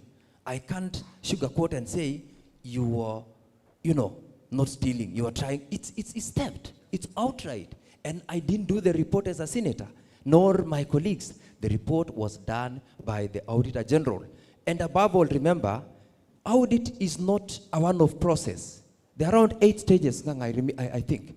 You're given a notice, there is an opening meeting, there's a second session, you're given an opportunity to deliver documents. The documents are interrogated before the letter of management is issued. You're also told you have not clarified on this. Why is it then that it becomes a problem and an embarrassment situation when the report is finally out and you are told this is what you did not provide evidence on, and the Auditor General is therefore recommending that this money was not properly used, this money was not used for the purpose intended, and therefore it is deemed to have been unlawful utilization of public resources. Thank you, Senator. I have to cut you short, unfortunately. Thank you. Auditor General, yes. Yeah, thank you. Thank you for the questions. In just 2 minutes, Isaac. Yes, mine is very key highlights. First, we have the 31st of March deadline which is pronounced for oversight by both Senate, Senate, National Assembly, and county assemblies. What we have recommended is that county assemblies can also split the committees that oversight those institutions, so that if you have 52, you don't have to have one CPAIC review all the 52. You can work with your standing orders to split, so that then you deal only with the risk-based, risky clients, and then the rest you can see how to process them. Again, if a county like Tharaka Nithi has finished their audit by 25th of July, we can prioritize the county executive reports so that you start dealing with them early. So it's also a request that you push the county executives to submit financial statements early. We have also undertaken payroll audits, which has also been an issue that has been raised by the Honorable Member from Taita Taveta. We have done for all the 47 counties. I think it will be important that you process those. The issue of pending bills, the position of the office is that pending bills are bad manners that continue to be perpetuated by both the county assemblies and the county executives. So, and again, even the first reaction from the member who responded from the Honorable Senator, we need to move from a blame-oriented to a solution-oriented. We do not require any further law to hold our executives to account. When you want money for your wards, the law works. But when you want money to pay pending bills, the law has a problem. So let's see how we balance these issues. Similar to the laptop delivery issue, there is nothing that stops the county assembly from instituting administrative procedures, even when legal procedures are continuing. And nothing will stop you from recovery and surcharging the person. On the issue of COP, as Office of the Auditor General, we stand as amicus on everything that COB does. So we are joined at the hip.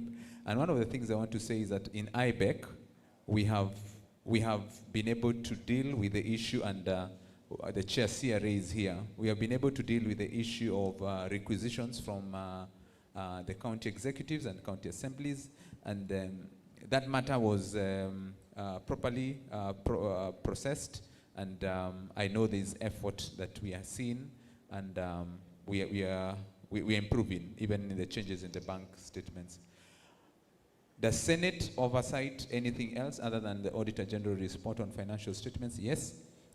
They also oversight on performance audit report. I recently was in Senate to present an audit report on lending, whereby the national government has borrowed money on behalf of institutions that are devolved. But one of the things that we find, especially on the water sector, is that when you set a tariff for water collection, one of the components is payment of debt that has been on lend. But we do not see the county assembly or pushing the county executive to on-pay. So then the risk then is spread across everyone. So I think those are some of the issues that we also deal with Senate. Harmonize Senate and county assembly. We are of the position as an office that both Senate and county assembly have oversight responsibility. Our persuasion at the moment and discussions with Senate is that Senate should start moving from addressing operational issues happening in county assemblies, so that Senate then restricts itself to what we call cross-cutting issues, policy, legislative changes that are required to facilitate the growth of county assemblies. As to when that will be done and how that will be done requires a lot of negotiation, so that then the Senate maybe has confidence that the county assemblies that are prosecuting the governors are then doing as required. So we are then saying that county assemblies should be prosecuting citizen-centric matters, and the Senate prosecutes cross-cutting governance legislative matters. Just a simple value for money proposition for this meeting is that just by the attendance will tell you how the county assemblies then hold oversight. as a core function. Just looking at the attendance of this meeting, it will tell you what priorities the county assemblies are putting in the training that the speaker of was saying, because me and you know some of these hygienic matters, we don't want to talk to them right now, but I think there's some discipline that we can put in so that we raise also the bar and the tempo of the county assemblies. Thank you very much. Thank you. I respond to the issue of the pending bills and equally the issue of... Just Honorable Stuma, in just 2 minutes, you just respond and you also give your closing remark. Yes, on the issue of pending bills, I think I will not agree with the Order General saying that the pending bills is bad manners, because as for the ground is something else. Number one, when we are preparing a budget, the envelope is all sorts of revenue, equitable share from the CRA, and the lastly grants from partners. Now, if you are projecting all sorts of revenue as 1 billion, and you are raising 500, and you're projecting that 1 billion be part of the envelope to fund projects which are going to be undertaken. If the moment you fail to raise that 1 billion, automatically those are already pending bills for 500 million.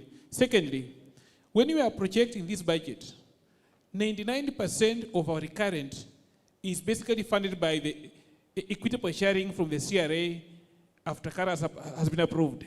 But projects in the wards are dependent on completion and the money raised from all sorts of revenue. The moment we fail to do that amount of money, automatically becomes spending bill. And on the issue of the wages, some of the counties did inherit substantial staff from the defunct local authorities. And I'll give an example. When I became a speaker in 2017, some of my staff were having interesting title, revenue collector in an assembly, planned operator in the assembly. They had to be retrained to fit in the new system.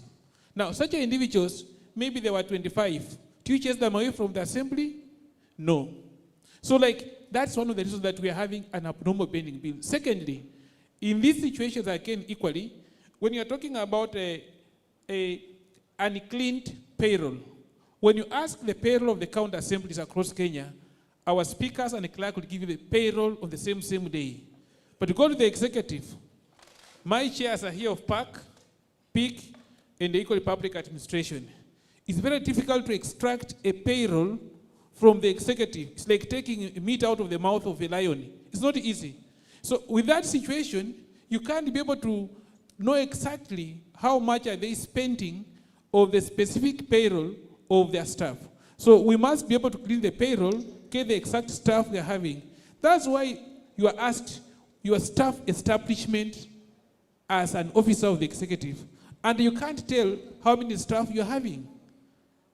So I think when you clean the payroll, we'll be able to know the exact number of staff we are budgeting so that we are able to reduce the wage bill in account so that we are able to have effective, trained, and service delivery staff. As I'm closing up, I want to make a humble request to Wakili Sikei that you are here, and Senator Shakila and Senator Wakoli. You've seen how CAF has planned this function. For us to sit here, the speakers and the clerk and the boards must pay some subscription for us to be here. Now, when you sit as a Senate committee of PAC and declare payment to CAF as an illegality to surcharge the speakers and the clerks, is very unfair. Now that you came here and read the speech on behalf of our Senator Speaker, see what we are learning from here. It's very interactive. So ask them to review that specific recommendation declaring that payment of the clerk and the speakers to SOCAT and the CAF is an illegality. If you do that, we'll all be meeting here next year. Thank you very much. As I finish, let me wind up first. Let me wind up first. Okay, you have 10 seconds. Yes. As an assembly, we must move from punitive legislative to service delivery for our citizens in our counties. That means we must not ask, was the procedure followed, but we must first ask, was there value for projects put up by the executive to our citizen, yes or no? Thank you. Thank you very much. I'll hand it over to Honorable Mulwale first. Thank you, then to Sylvia. Honorable Okumu. I just want to beef something about the pending bills. In the counties, pending bills are not accidents. They are just a mix of poor planning and political gaps. That is, the LPOs, the CCs issue out LPOs before money comes. So you see, the system shows there is no pending bill, yet the contractor has a stamped LPO. So what does that mean? Then two, also counties roll out projects in Q1, Q2. And then by Q3, the funds have not been projected. That one, it turns out to be a pending bill. So to me, I feel the law and the system must just be respected. Maybe I close by giving my remarks? Yes, yes. Okay, I want to appreciate this, and I want just to encourage my colleague MCS that as PAC, as a county assembly, being a high court, we are not a lesser house like the Senate. For example, Kakamega PAC committee, we have made recommendations that have seen some stalled projects to be projected. For example, we have had a stalled project of the referral. It appeared in 2 audit queries. So as a committee, we recommended for public-private partnership. And you go to Kakamega now, that level 6 is ongoing. However, we also have some recommendations that are not also respected, like the autonomy of the municipalities. It was an audit query. We went with it up to the Senate. The county government showed goodwill, but up to date, nothing has happened. So the municipalities are still having problems, and yet it has been an audit query. So for me, I just want to encourage, and for my colleague from Viga, for us in Kakamega, there is no day we'll allow the executive to appear to the Senate before we discuss that report. And on 2 occasions, we have passed our reports, and the Senate have adopted the report with no change. So for us, just back at the ground level, once the process has begun, I know there are so many hitches, but once you have started interrogations, make sure that as PAC committee, we stand to be counted. Make sure that you go through the process, interrogate, this debate, then as they are going. In Kakamega, I remember the other day, we were on recess, but we insisted, and the speaker called for us a special sitting on a Monday. And the executive were appearing at the Senate on Tuesday. So we discussed the report on Monday, and on Tuesday, we proceeded to the Senate. And on this, I want to thank GIZ. GIZ, you have held our hand as Kakamega County PAC Committee. All this, please, I would wish you roll this project around all the 47 committees. I remember we had a meeting in Kisumu with the GIZ, and we also had the PPR and the AOG. And I want to concur with my colleague who said, and Joan, you will bear me. You remember I told ESCC in Kisumu, you are our problem. And again, I'm repeating here, ESCC is our problem. Because we make very good recommendations, but the recommendations are never implemented. Thank you so much. Thank you very much, Honorable Mulwale. Honorable Okumu, 3 Thank minutes. you. The 1 minute is for your closing remarks. Thank you. Allow me to also add my voice on pending bills. I want to agree with my colleagues that we need to work together as a county to address the issue of pending bills. And to the senators, it's not time to blame anyone. We should declare corruption a national disaster if we are to address the issue of pending bills and wage bill in counties. And I want to give you 3 examples. In Kisumu County, somebody built a hall during the local council days with the municipal council. This hall was condemned, and then the counties came, and then he waited for the officers to go home. Because he had papers, he went to court. And a hall that he built with 5 million that was brought down, he was awarded over 70 million, and counties have to pay. Another case in Kisumu County, somebody was contracted by the municipal council to collect revenue. He collected revenue, he did not remit the revenue he collected, then the counties came. Because he had papers, he went to court, and he said he had an agreement with the municipal council to collect revenue and he was not paid. And he was awarded over 200 million, and now the county have to pay. The last one, which is very sad, somebody was doing containers in Kisumu County, got papers, did 3-4 containers, but because there was public uproar, the containers were demolished because they were in the wrong places. After that, he went to court. He claimed that he incurred a lot of damages out of that. He had imported a lot of containers, and he had a court degree of over 6 billion shillings. My friend, all these are pending bills that counties have to face. And if Senate doesn't know, then you know where we are coming from. And this is because of corruption. I mean, it's from the courts, it's from the executive, it's everywhere, it's from the legislature. We as a county must address the issue of corruption if we are to address the issue of pending bills and wage bills and whatever we are talking about here. If we don't, we will be talking, and nothing much will be happening.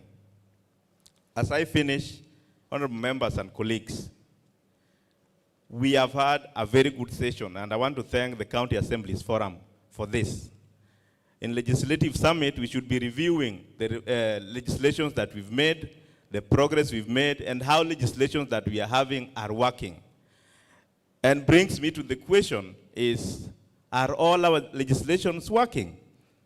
I had given an example with the budget ratios.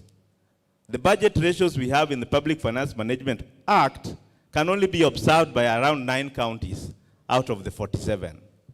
If 47 people cannot face it, why must we stick to it? And who said development is brick and mortar? That if you buy drugs in the hospital, that is not development. If you employ ECD teachers, that is not development. If you get more nurses, that is not development. That development is only a road and an ECD and brick and mortar that we have in our counties. We need to redefine what we call development so that we meet and have laws that we can implement. We cannot stick to one thing when it's not working. It's time that we change some of those things. Thank you so much, GIZ, for bringing me here. If it were not for GIZ, I would not be sitting in this panel. And I want to agree with my sister that we need to cascade this because oversight role is what will save our counties. Thank you so much, my colleague MCS, for your resilience.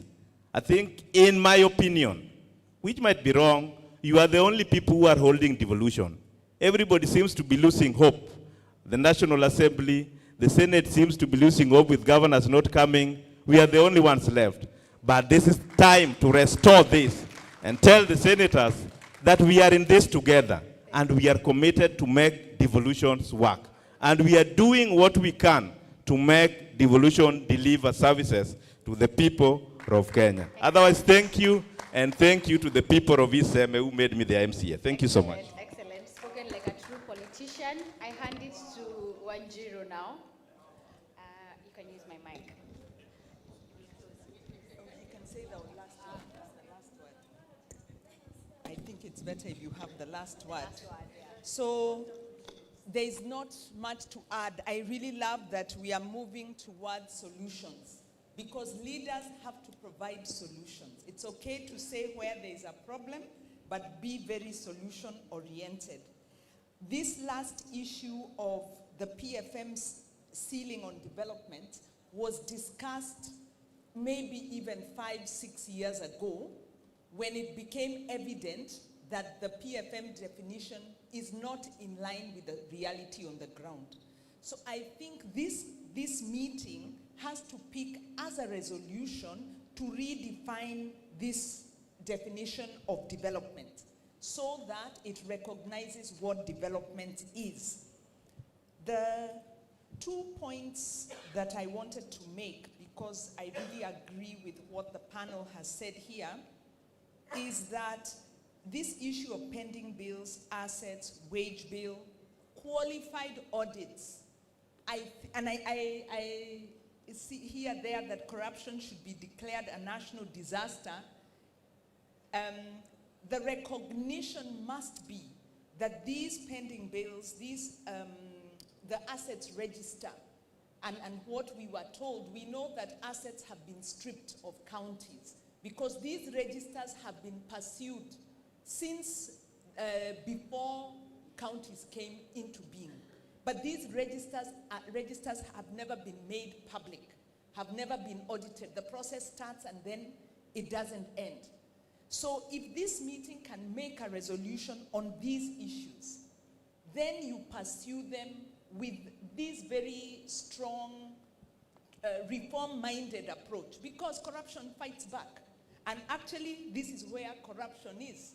So what you're saying is you want practical measures to deal with issues that have plagued this country even before the county governments came to being. So I would say please pick them as a resolution.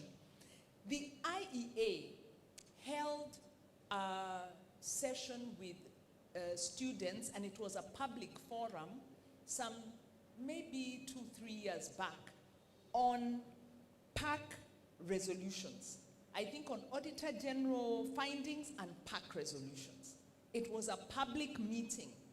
And the idea was to now make these issues available to the public. Because we know now that the public you're dealing with is very enlightened. In fact, some of the discussions you've had here, you could not have with the Gen Z that we saw doing civic education online. You'll be crucified.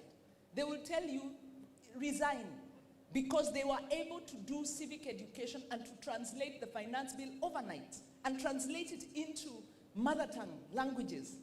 So please let's get public participation.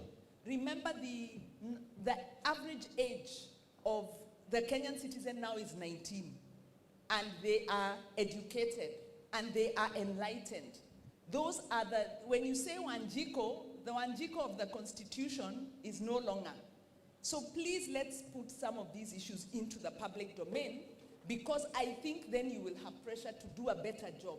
Some of the excuses you're making here are not really in order. The last thing, the power, Honorable Situma, you keep talking about the money is not enough. You shouldn't run for a job if you feel it won't pay you well. You run for the job, so please do your job. But then also, as you're saying that you need more money for this, more money for allowance, tell us where the money will come from. We know that ECD budgets are going down. We know that there's money for medicine is a problem. So when you say you want more money for allowances and salaries for MCA, tell us where the money, which budget you will cut, and put it for public participation, not holding up a meeting like this with a serious agenda, just repeating this old story. We had a whole morning on welfare. Please, let us be focused and honor each other's time. Last point is on this revenue realism. The reason county governments continue to, and I think there's a lady there who said it, and also our panelist here said it, they continue to overestimate because they don't give the information. What is the database? When county is collecting revenue, there is a database, and the trends are known. What is that database? What is the payroll that is doing the work of collecting the revenue? Again, they don't make that available. Why? This is not privileged information.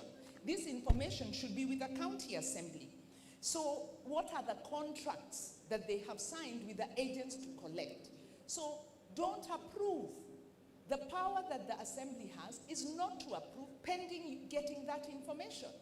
So don't approve something and then come and say we had no choice, because the only power you have is don't approve. You can do a surcharge, but more powerful is you don't approve. If the county assembly doesn't approve, controller of budget will not approve, and then that budget will not be approved. We have once reported the county of Nairobi to the COP, and we were convened for a meeting. As civil society, not even as members. That time I was sitting on CBEF. And I know many of you in your assemblies, in counties, you don't even have a function of CBEF that is empowered. because you don't want public participation. So the point is there is enough in the law. Please be brave. Implementing a constitution that moves resources from national to county requires people of courage and people who are committed to the process, not people who are there just to make money. If you want to make money, go into business. Don't come into public service. Thank you. Thank you very much. Hand it over to Akili, just in 2 Can minutes. Yes, I just wanted to say something in one question I didn't respond to, harmonization of Senate and the County Assembly. If that were to happen, we will enhance the support on devolution, and it's very possible. In terms of what we are doing currently, there is a court decision that gave the Senate oversight role of CPAC and PAC timelines of 31st of March every year. That is as regards what we were doing lately. And part of the reason as to why Senate was working, banning the midnight oil, is to comply with that court order. If county assemblies were to do the same, we will be able to harmonize that oversight role at the county level and at the Senate. Same case is what has been reported by my sister here, that they would go out of their way to make sure that they check on that report prior to the governor headed to the Senate, especially when they are already aware of the report, which normally comes out almost the same time.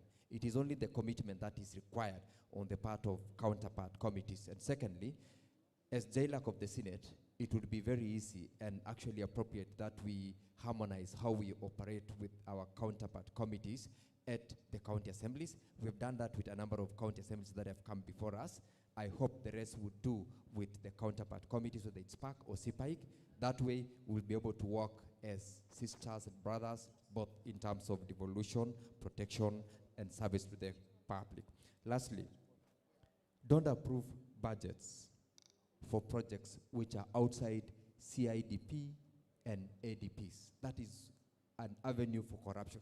Somebody has already set up a CIDP program for 5 years, but because they have already taken 10% from the contractor on that project that had been approved and budgeted for, they manufacture a new project which is outside the CIDP, it's outside the ADP, and you approve as the assembly because they would want to get a certain percent from the new contractor, the new project. It leads to pending bills, it leads to stall projects, it leads to working outside the CIDPs and the ADPs. That is a fact, and you know it. We can't run away from that fact. If you can do that, the better. Secondly, take time to scrutinize on those budgets and follow on these audit reports. If we speak about it every day, that person in that office who is corrupt will be embarrassed and he will feel ashamed and he will reduce. He might not stop stealing, but he will reduce. If we speak about it, it will help us. If we don't, we will always be blaming ourselves, yet it is us whom we are supposed to do. And lastly, audits and oversight become boring when it's all about reports. Let us see tangible results. If we don't action this year, the next year, similar report, subsequent year, similar, it becomes just a story.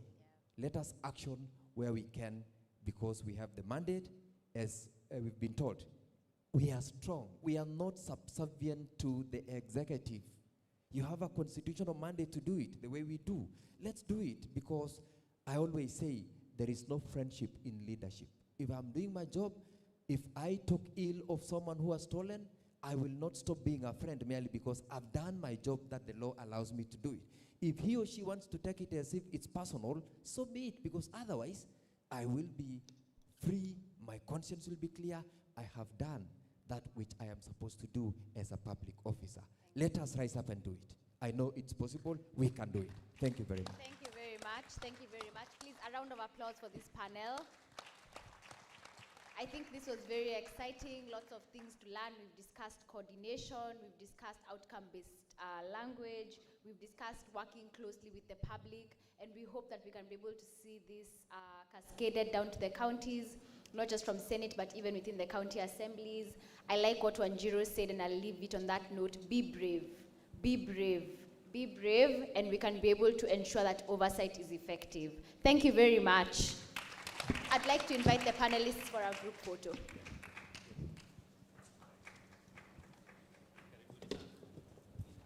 Okay, so we'll do this very quickly. A photo op. And as we do the photo op, very briefly about tomorrow, we meet here at 8:30. First of all, a warm appreciation for all of you who are here with us this evening. Thank you so much for spending time to be here with us. So we start tomorrow at 8:30.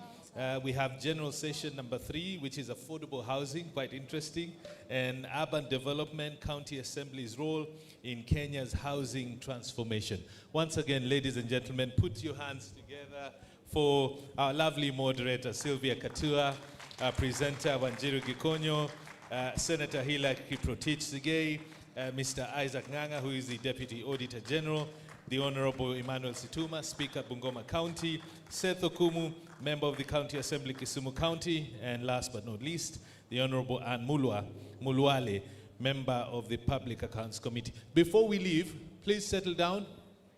Just 2 minutes, maximum. Yeah. 2 minutes maximum. Yeah? My panelists. We can continue after this. All right? Please come down, panelists. We want to do this in 2 minutes. I'd like us to appreciate, ladies and gentlemen, please put your hands together for Sheila Masinde. She's here. She's been here with us, the Executive Director, TI. I know we're going to be with her tomorrow. Asante sana. Let's also appreciate Senator.